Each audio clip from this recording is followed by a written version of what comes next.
अस्सलाम वालेकुम, welcome back to my channel. उम्मीद है सब ठीक होंगे। आज मैं आपके साथ अपनी हेयर केयर रूटीन शेयर करने वाली हूँ जिससे मेरे बाल शाइनी, स्ट्रॉन्ग, लंबे और हेल्दी बनते हैं, फ्रिज फ्री और मैनेजेबल भी होते हैं। हर किसी को चाहिए लंबे, शाइनी और हेल्दी बाल, लेकिन परफेक्ट रूटीन क्या होती है मोस्टली लोगों को नहीं पता। आज मैं आपको दिखाने वाली हूँ अपनी 4 स्टेप रूटीन जिससे आपके बाल बनेंगे smooth, fridge free, manageable, strong, लंबे और शाइनी। चलो जी, चलते हैं फर्स्ट स्टेप की तरफ। सबसे पहले हमें हेयर ऑयलिंग करनी है। जैसे हमारी नानियाँ दादियाँ कहती थी, आओ बेटा चंपी करा लो, मालिश करा लो, हम भागते थे। वो बिल्कुल ठीक कहती थी। हमारे बालों को भी खुराक की ज़रूरत है जैसे हमें खाने की ज़रूरत है। अगर आप खाना खाते हो, आपको न्यूट्रिएंट्स मिलते हैं, आपको एनर्जी मिलती है, इसी तरह आपके बालों को भी न्यूट्रिएंट्स की ज़रूरत होती है। और उसको एक्सटर्नली हम किस तरह प्रोवाइड कर सकते हैं, हम उनको ऑयलिंग करके उनके न्यूट्रिएंट्स प्रोवाइड कर सकते हैं, जिससे आपके बालों की ग्रोथ भी बढ़ेगी, स्ट्रॉन्ग भी होंगे, हेल्दी भी होंगे। इसके लिए मैं यूज़ करती हूँ सईद गनी का मगज़ियात हेयर ऑयल। ये बहुत अच्छा है। इसमें नेचुरल नट्स का मिक्सचर होता है जो हेयर रूट्स को स्ट्रॉन्ग बनाता है और वो ग्रोथ इंप्रूव करता है। आप हमेशा अपने हेयर पोरोसिटी लेवल के अकॉर्डिंग अपना हेयर ऑयल चूज़ करें और वो हेयर ऑयल लगाएं जो आपको सूट करता है। मुझे ये सूट करता है इसलिए मैं यूज़ करती हूँ। और कभी कभी मैं coconut oil, olive oil, castor oil और आलमंड ऑयल, ये 4 ऑयल मिक्स करके भी लगाती हूँ। ये भी बहुत अच्छे। कैस्टर ऑयल की रेशो कम रखती हूँ, बाकी सबकी रेशो डबल रखती हूँ।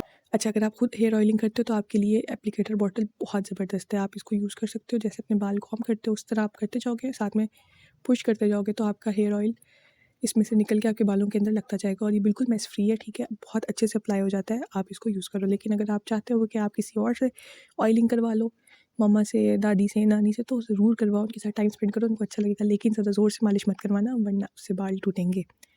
उसके अलावा आपने स्कैल्प ब्रश ले सकते हो। ये 3 से 5 मिनट तक आप इसको मसाज करो अपने बालों में, जिससे आपकी ब्लड सर्कुलेशन इंक्रीज़ होगी। जब ब्लड सर्कुलेशन इंक्रीज़ होगी तो बालों की ग्रोथ भी इंक्रीज़ होगी। इसके अलावा ये डैंड्रफ और ड्राइनेस को भी कम करेगा। आपने वीक में 2 से 3 दफ़ा हेयर ऑयलिंग मस्ट करनी है। Step 2, shampoo plus conditioner. मैं मैक्ले लंडन का शैम्पू यूज़ कर रही हूँ और कंडीशनर भी जब से बायकॉट स्टार्ट हुआ है।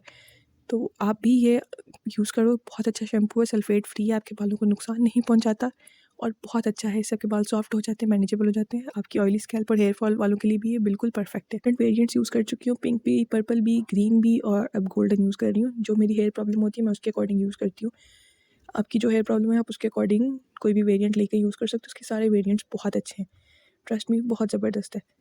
मैं आजकल हेयर फॉल का मुझे प्रॉब्लम हो रहा है क्योंकि सीज़न चेंज हो रहा है तो अक्सर हेयर फॉल होता है। तो उसमें आप फिर ये यूज़ करो तो इससे आपके हेयर फॉल 80% जो है वो बिल्कुल कम हो जाते हैं सिर्फ शैम्पू और कंडीशनर से। तो मैं आजकल ये यूज़ कर रही हूँ। अच्छा, अब मैं आपको एक टिप देती हूँ। कभी भी शैम्पू को डायरेक्ट आप सर पे यूज़ ना करें, ठीक है? स्कैल्प पे नहीं लगाएं, हमेशा उसको पानी में डाइल्यूट करके लगाएं। आपने एक पोर्शन अगर शैम्पू का लेना है तो 2 पोर्शंस आपने पानी के लेने हैं, उसको डाइल्यूट करना है और उसकी जब झाग बन जाएगी, फोम बन जाएगी, उसको आप अपने सर पे लगाओ, स्कैल्प पे लगाओ। डायरेक्ट शैम्पू लगाओगे तो हेयर को ड्राई कर देता है, स्कैल्प को ड्राई कर देता है, इसलिए आपने हमेशा डाइल्यूट करके लगाना है, ठीक है? जब फोम बन जाएगा उसके बाद लगाना। और लेंस पे लगाने की ज़रूरत नहीं है। जब आप उसको वॉश करते हो, जब फोम बनता है तो वो नीचे खुद ही लेंस क्लीन हो जाती हैं, ठीक है? और कंडीशनर इसके ऑपोजिट है, उसको मिड लेंथ से लेके एंड तक लगाना है, उसको रूट्स पे लगाने की ज़रूरत नहीं है। स्कैल्प पर कभी भी मत लगाना। और इससे आपका हेयर फॉल कंट्रोल होगा, स्मूथनेस और शाइन आएगी, लेस फ्रिज आएगा। क्योंकि मैं हेयर फॉल वाला वेरिएंट यूज़ कर रही हूँ इसलिए। आपकी जो प्रॉब्लम है उसके अकॉर्डिंग उसका वेरिएंट चूज़ करो। चाहे आप लॉन्ग एंड हेल्दी चूज़ कर लो, थिक एंड डेंस कर लो, स्मूथ एंड स्ट्रेट कर लो, आपकी मर्ज़ी। जो आपको चाहिए है आप वो यूज़ करो। लेकिन इसके सारे वेरिएंट्स बहुत अच्छे हैं, मैंने सब यूज़ कर लिए। Step 3, hair mask. Moon Touch का मैं केराटिन हेयर मास्क यूज़ करती हूँ, या मैंने ये दराज से मंगवाया तो ये भी अच्छा है। स्टेप 3 में आपने क्या करना है, रिपेयर करना है और केराटिन को बूस्ट करना है, ठीक है? यहाँ जो मैं यूज़ कर रही हूँ Moon Touch keratin hair mask की डैमेज कलर्ड और फ्रीजी हेयर के लिए बिल्कुल परफेक्ट है। आपने कैसे यूज़ करना है, दोनों को यूज़ करने का सेम तरीका है। आपने शैम्पू के बाद जब आपके बाल अच्छी तरह से क्लीन हो चुके हों उसके बाद आपने यूज़ करना है, गंदे बालों पे यूज़ नहीं करना। शैम्पू के बाद बालों को आपने टॉवल ड्राई करना है, ठीक है? उसके बाद आपने मास्क को अप्लाई करना है सिर्फ लेंस पे और 10 से 15 मिनट के लिए लगाना है। उसके बाद आपने इसको रिंस कर लेना है विद जस्ट वाटर, ठीक है? कोई शैम्पू करने की इसके बाद ज़रूरत नहीं है। और आप इसको वीक में 1 से 2 दफ़ा लगा सकते हो। इसके बेनिफिट क्या हैं? आपकी केराटिन जो है वो रिस्टोर हो जाएगी, आपके हेयर स्मूथ हो जाएंगे और वो स्ट्रेट लुक देंगे। इसके अलावा स्प्लिट एंड्स को और ब्रेकेज को ये रिड्यूस करता है और आपके बालों को इंस्टेंट शाइन देता है। बहुत ज़बरदस्त है। मैं तकरीबन 1 साल से इस्तेमाल कर रही हूँ और ये बहुत अच्छा है। उसके बाद आपने स्टेप 4 यूज़ करना है सीरम का, जो कि अगेन मैं मून टच का यूज़ कर रही हूँ, शाइन हेयर सीरम बहुत ज़बरदस्त है। आपने मॉइस्चर लॉक करना है, ठीक है?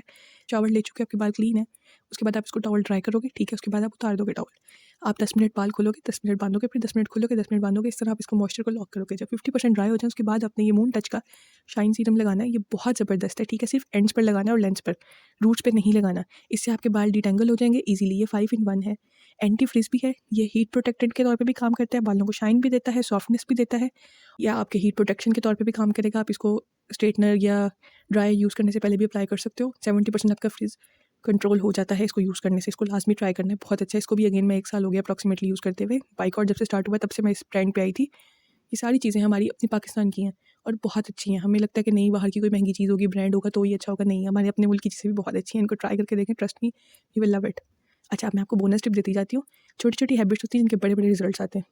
सबसे पहली हैबिट जो हमने बनानी है वो ये है कि हमने कॉटन की जगह सिल्क पिलो केस यूज़ करना है। ये फ्रिक्शन को कम करता है, ब्रेकेज कम करता है, बाल कम टूटते, स्प्लिट एंड्स कम होते हैं, ठीक है। सेकंड टिप ये है कि आपने सिल्क या सेटिन स्क्रंचीज़ यूज़ करनी है। उससे आपकी कोई बाल टूटेंगे नहीं, खींचेंगे नहीं। जब hair pulling means no hair breakage, तो आपने सिल्क या सेटिन स्क्रंचीज़ यूज़ करनी है। उसके बाद नेक्स्ट टिप ये है कि आपने डिटेंगल करने हैं अपने बाल नीचे से ऊपर की तरफ। सबसे पहले एंड्स को डिटेंगल करो, उसके बाद आहिस्ता आहिस्ता करके ऊपर जाते जाओ। इससे आपके बाल कम टूटेंगे। डायरेक्ट ऊपर से अगर करना शुरू करोगे तो ज़्यादा बाल टूटेंगे और ख़राब होंगे, और हमें अपने बालों से बहुत प्यार है और इसलिए हम चाहेंगे कि ये बिल्कुल ठीक रहे।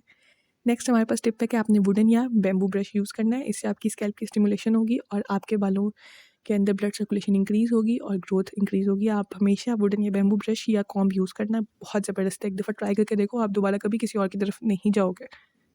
अच्छा, नेक्स्ट टिप ये है कि रात को खुले बाल नहीं रखने, हमेशा बाल बांध कर सोने। बाल बंधे हुए होंगे तो उनके अंदर ब्रेकेज नहीं होगी, फ्रिक्शन नहीं होगी, आपके बाल हेल्दी रहेंगे। ये सारी जो मैंने आपको टिप्स दी हैं, इससे आपके स्प्लिट एंड्स कम होंगे, आपका हेयर फॉल कंट्रोल होगा, आपके हेयर स्मूथ हो जाएंगे और हेल्दी हो जाएंगे। तो ये थी मेरी सिंपल सी 4 स्टेप हेयर केयर रूटीन, जिससे बाल होंगे आपके स्मूथ, सिल्की और शाइनी। आप इसको ज़रूर ट्राई करके देखना और मुझे कमेंट्स में ज़रूर बताना। अगर आप चाहते हैं कि मैं आपके हेयर टाइप के हिसाब से रूटीन बनाऊँ तो कमेंट में अपनी हेयर टाइप ज़रूर मेंशन करिएगा, मैं वो भी आपके साथ शेयर करूँगी। और वीडियो पसंद आई हो तो लाइक, शेयर और सब्सक्राइब ज़रूर करिएगा। See in the next video. Bye bye, Allah हाफ़िज़।